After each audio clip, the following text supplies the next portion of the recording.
We are Jim and Judy Wimberly. I'm Neil Curran. And I'm Jody Curran. I just recently celebrated my 80th birthday. I became a believer in 1970, so I've been learning to lean on Jesus for over 50 years.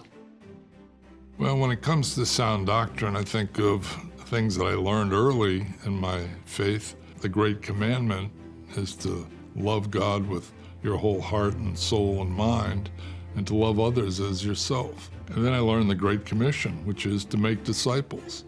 So that's what my life ought to be about.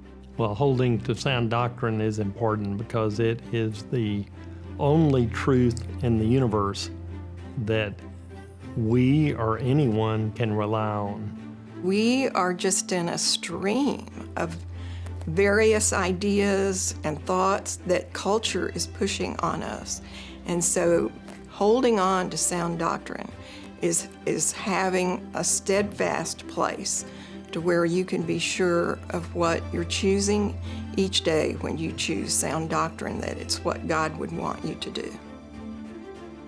At this time in his life, Paul was looking forward to eternity. And actually in verse 8, he said that there is a prize that awaits everyone that is looking forward to his appearing.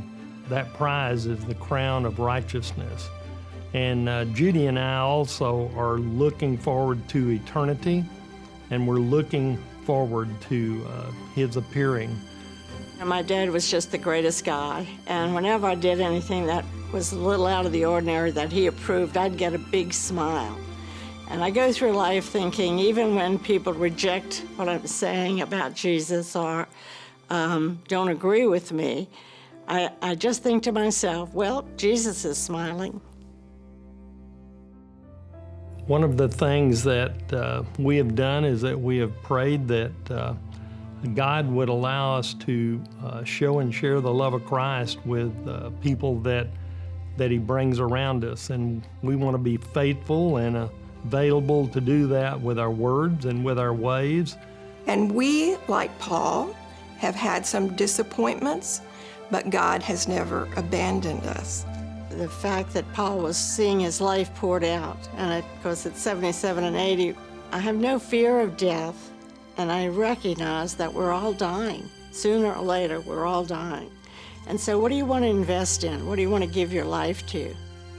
I think to live our lives in accordance with God's Word and just telling others about the good news that He has allowed us to find is what He is calling us to do as followers of Christ.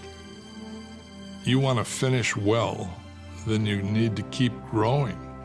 And the way to keep growing is to study the Word and interact with other people and help them grow and understand.